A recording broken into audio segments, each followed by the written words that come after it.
Hello my dear student, स्वागत है आपका अपने यूट्यूब चैनल पे। और इस वीडियो में हम क्लास 10वीं के ऑप्टिक्स चैप्टर के कुछ पॉइंट को करने वाले हैं, जिसमें मेनली देखेंगे हम क्या, प्रकाश की चाल यानी कि स्पीड ऑफ लाइट और प्रॉपर्टीज ऑफ लाइट, प्रकाश की गुण के बारे में।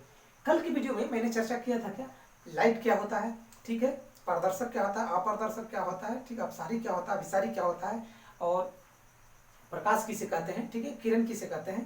तो ये सब तमाम तरह की जानकारी हम पिछले वीडियो में आपको दे दी है।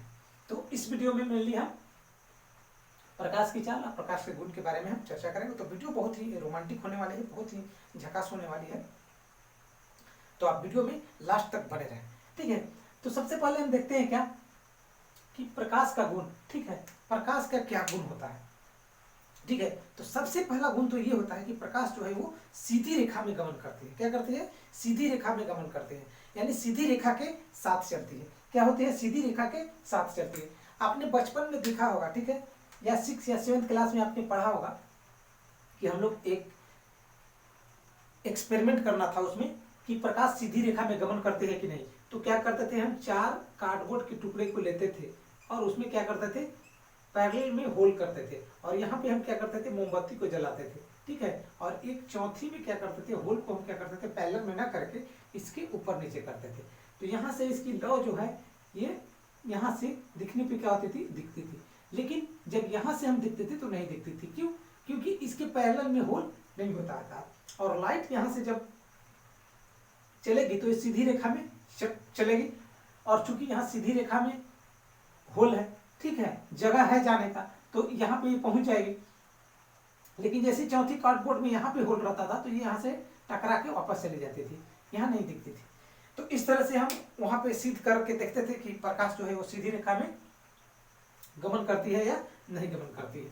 तो पहला प्रॉपर्टी यही है कि प्रकाश जो है वो सीधी रेखा में गमन करती है, और इसी गमन करने के कारण क्या है, सूर्य ग्रहण और चंद्र ग्रहण लगने का कारण यही है कि प्रकाश सीधी रेखा में गमन करती है, और जब सीधी रेखा में प्रकाश के में बाधा आ जाएगा तो क्या हो जाएगा, दूसरे साइड में क्या हो जाएगा, उसका छाया हो जाएगा। छाया का परिभाषा भी यही होता है कि जब प्रकाश जो है अपारदर्शी पदार्थ में पड़ती है तो अपारदर्शी पदार्थ में पड़ने के फलस्वरूप क्या होता है कि प्रकाश वापस टकरा के अपने ही डायरेक्शन में चली जाती है, जिस डायरेक्शन में से वो आती है, ठीक है, या वहां से विक्षोभित हो जाती है, ठीक है, जिस कारण क्या होता है, उसकी दूसरी साइड में डार्क हो जाती है, अंधेरा हो जाती है, और उसी को हम क्या बोलते हैं, छाया बोलते हैं। तो सूर्य ग्रहण चंद्र ग्रहण के समय में भी क्या होता है, यही चीज होता है।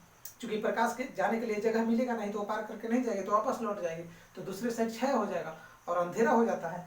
तो इस कारण क्या होता है, चंद्र ग्रहण और सूर्य ग्रहण होता है। तो प्रकाश की सीधी रेखा में गमन की प्रॉपर्टी के कारण ही क्या होता है, ये सूर्य ग्रहण और चंद्र ग्रहण लगता है। आपसे पूछ सकता है एग्जाम में कि सूर्य ग्रहण और चंद्र ग्रहण लगने का मुख्य कारण क्या है, तो प्रकाश की सीधी रेखा में गमन करना। क्लियर है? नेक्स्ट, यह तरंग एवं कण की दोहरी प्रवृत्ति को प्रदर्शित करता है, ठीक है। यह क्या है, तरंग एवं कण की दोहरी प्रवृत्ति को प्रदर्शित करता है। यहाँ पे हमको ये समझना है कि प्रकाश जो है वो 2 चीजों से मिलकर बनी हुई है, तरंग और कण। क्या है, तरंग और कण के रूप में क्या करता है, एक जगह से दूसरे जगह जाता है, ठीक है। इसलिए इसे क्या बोलते हैं, डुअल नेचर को बोलते हैं। क्या होता है, लाइट के जो नेचर होता है डुअल नेचर होता है। क्या होता है, दोहरी प्रवृत्ति की होती है। क्या होती है, दोहरी प्रकृति ये क्या करती है, शो करती है, कौन, लाइट। नेक्स्ट है कि प्रकाश क्या है, विद्युत चुंबकीय तरंग है, ठीक है।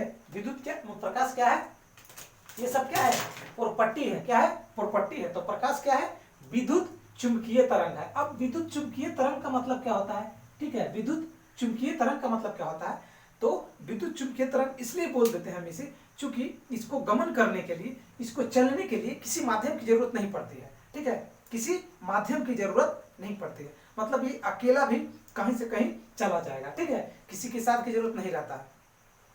बताया था हम पहले वीडियो में कि प्रकाशवा क्या है, अकेले चला जाता है, ठीक है, अकेले कहीं पे चला जाएगा, किसी के साथ की जरूरत नहीं रहेगा। और ये सीधी रेखा के साथ चलती है। क्या है, रेखा, कौन रेखा के साथ, सीधी रेखा के साथ, ठीक है। तो रेखा के साथ चलेगा, सीधी रेखा के साथ, ठीक है। और यहाँ पे क्या है कि इसको किसी मीडियम की जरूरत नहीं है, मीडियम की जरूरत नहीं है, यानी कि विदाउट मीडियम भी क्या है प्रकाश चले। तो आपसे एग्जाम में पूछ भी देता है, ठीक है, कि प्रकाश को चलने के लिए माध्यम की आवश्यकता पड़ती है या नहीं पड़ती है, ठीक है, निर्वात में प्रकाश चलेगा या नहीं चलेगा। तो आप लिख दीजिएगा कि ये इसको कोई मीडियम की जरूरत नहीं है, ये बिना मीडियम के भी एक जगह से दूसरी जगह जा सकती है, ठीक है। तो ये ऐसा क्यों होता है, क्योंकि ये विद्युत चुंबकीय तरंग के रूप में गमन करती है, विद्युत चुंबकीय तरंग होती है, ठीक है। प्रकाश क्या है, एक विद्युत चुंबकीय तरंग है, ठीक है। प्रकाश नाम याद रखिएगा, प्रकाशवा क्या है, विद्युत चुंबकीय तरंग है, क्या है, विद्युत चुंबकीय तरंग है, ठीक है, क्लियर है। अब है क्या कि प्रकाश के जब चलने में जब माध्यम को बदल देंगे, ठीक है, माध्यम को बदलेंगे तो प्रकाश की चाल भी बदल जाएगी, क्या होगी, प्रकाश की चाल और तरंग दैर्घ्य, क्या है, तरंग दैर्घ्य, तरंग दैर्घ्य, ठीक है। तो चाल और तरंग दैर्घ्य बदल जाएगी, कब, जब हम मीडियम को चेंज कर देंगे, तो प्रकाश के मीडियम को चेंज कर देंगे। तो मीडियम मतलब क्या हुआ, रेयर मीडियम से डेंसर मीडियम, ठीक है, एक मीडियम से दूसरे मीडियम में, मीडियम मतलब क्या हो गया, माध्यम हो गया। जैसे सूर्य से प्रकाश आ रहा है तो वायु से होते हुए आ रहा है, ठीक है, और यहाँ पे जल में जब नदी में घुसेगी, ठीक है, तो इसका क्या हो जाएगा, स्पीड क्या हो जाएगा, चेंज हो जाएगा, क्या हो जाएगा, चेंज हो जाएगा। उसी तरह कांच में प्रवेश यदि करेगी, यहाँ से आ रही है सनलाइट, यहाँ से आ रही है, ठीक है, और यहाँ कांच में प्रवेश करेगी तो यहाँ पे क्या हो जाएगा, उसका स्पीड क्या हो जाएगा, चेंज हो जाएगा। और जब स्पीड चेंज हो जाएगा तो तरंग दैर्घ्य भी क्या हो जाएगा, चेंज हो जाएगा, ठीक है, तरंग दैर्घ्य भी क्या हो जाएगा, इसका चेंज हो जाएगा। तो प्रकाश का क्या है, अलग अलग मीडियम में क्या होता है, उसका तरंग दैर्घ्य और चाल जो है वो चेंज हो जाता है, लेकिन आवृत्ति नहीं चेंज होती है। क्या होता है, आवृत्ति, याद रखिएगा, आवृत्ति जो है वो चेंज नहीं होगी, क्या होगी, आवृत्ति चेंज नहीं होगी किसी भी मीडियम में। तो चेंज क्या होगा, स्पीड और तरंग दैर्घ्य। तो ये याद रखिएगा, माध्यम बदलने पर इसकी गति एवं तरंग दैर्घ्य बदल जाती है, लेकिन आवृत्ति जो है वो नहीं बदलती है, क्लियर है। नेक्स्ट है, नेक्स्ट पॉइंट है अब देख लेते हैं हम थोड़ा सा ये प्रकाश की चाल, ठीक है, प्रकाश की चाल। तो प्रकाश की चाल तीन एकदम इंपॉर्टेंट है जो पूछता है आपको एग्जाम में, ठीक है, तीन जो है वो एग्जाम में इंपॉर्टेंट है, आपको पूछ देता है, तो आपको याद रखना है। क्या क्या याद रखना है भाई, तो आपको याद रखना है कहाँ पे, कांच में प्रकाश की चाल पूछता है, ठीक है, जल में प्रकाश की चाल पूछता है, और निर्वात में प्रकाश की चाल पूछता है, वीवीआई है, क्या है, वीवीआई है। फिर उसके बाद आपको पूछ देगा नाइलॉन में, क्या है, नाइलॉन में, ठीक है, या रॉक सॉल्ट, क्या है, रॉक सॉल्ट, ठीक है, नाइलॉन में पूछ देगा, रॉक सॉल्ट में पूछ देगा, और आपको किस में पूछ सकता है, ठीक है। ये तीन चार इंपॉर्टेंट है, ये तीन तो एकदम इंपॉर्टेंट है। तो आप याद रखिएगा, किस तरह से याद रखिएगा, 2, 2.5 और 3, ठीक है, क्या याद रखना है, 2, 2.5 और 3, 2, 2.5 और 3। अब चूंकि 10 के पावर 8 मीटर पर सेकंड सब में लगाना है, याद रखिएगा, ये तो रहेगा ही रहेगा, 10 गुने 10 का पावर 8 मीटर पर सेकंड, ये रहेगा ही रहेगा, सब में रहेगा। तो इसमें हो जाएगा तो 2 गुने 10 का पावर 8 मीटर पर सेकंड, इसमें होगा तो 2.5 गुने 10 का पावर 8 मीटर पर सेकंड, और इसमें 3 गुने 10 का पावर 8 मीटर पर सेकंड। अब देखिए याद करने का तरीका, कांच में है तो कम स्पीड में जाएगा, चूंकि मीडियम क्या है, डेंसर है, तो 2 हो जाएगा। इससे थोड़ा सा हल्का क्या हो जाता है, जल हो जाता है, तो इसमें क्या हो जाएगा, थोड़ा सा स्पीड ज्यादा होगा तो 2.5 हो जाएगा, 2.5 हो जाएगा। और इससे भी एकदम हल्का क्या हो जाएगा, निर्वात हो जाएगा, तो यहाँ पे क्या हो जाएगा, 3 याद रहेगा। तो 2, 2.5 और 3 याद रखिएगा, क्या याद रखिएगा, 2, 2.5 और 3, और 10 गुने 10 का पावर 8 मीटर पर सेकंड, तो सब में होगा ही होगा। तो आपको ये याद हो गया होगा, कांच में हो गया 2 गुने 10 का पावर 8 मीटर पर सेकंड, जल में 2.5 गुने 10 का पावर 8, निर्वात में 3 गुने 10 का पावर 8 मीटर पर सेकंड।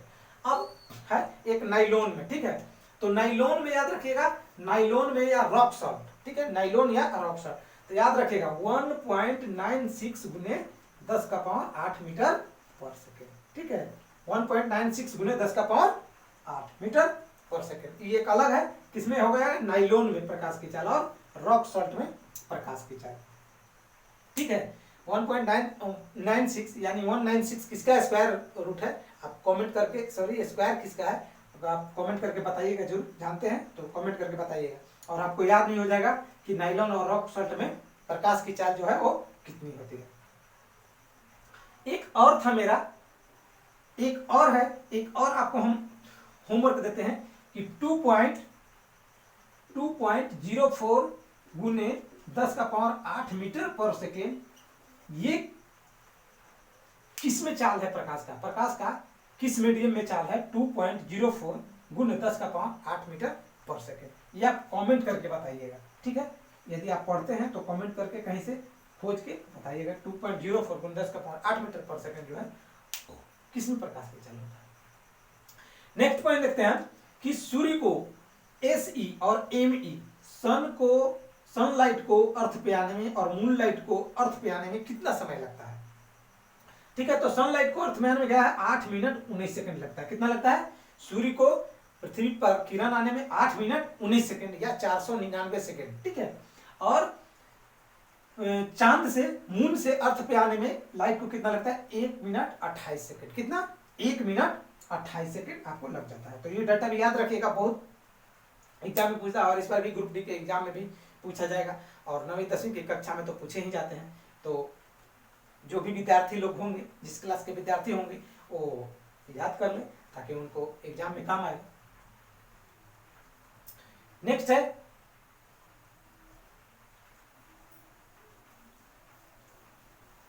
नेक्स्ट पॉइंट है मेरा क्या, प्रकाश का प्रवर्तन, ठीक है। क्या है? प्रकाश का प्रवर्तन। तो प्रकाश का प्रवर्तन हम अगले वीडियो में चर्चा करेंगे, ठीक है। इसमें हम इतना ही देखते हैं, प्रकाश की प्रवर्तन को हम अगले वीडियो में देखेंगे। और इस वीडियो को आप आराम से 1 से 2 बार देखें, 2 से 3 बार देखें, ताकि आपका जो यहाँ से पॉइंट है वो क्लियर हो जाए। बहुत ही छोटा पॉइंट है और मैं छोटा वीडियो बना रहा हूँ, बाद में बड़े बड़े वीडियो भी आएंगे हमारे, तो आप समझें और इसको याद करने का प्रयास करें, क्योंकि आपके एग्जाम के दृष्टिकोण से बहुत ही महत्वपूर्ण है।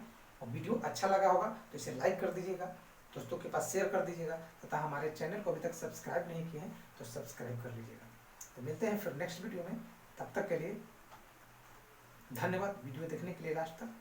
Take care.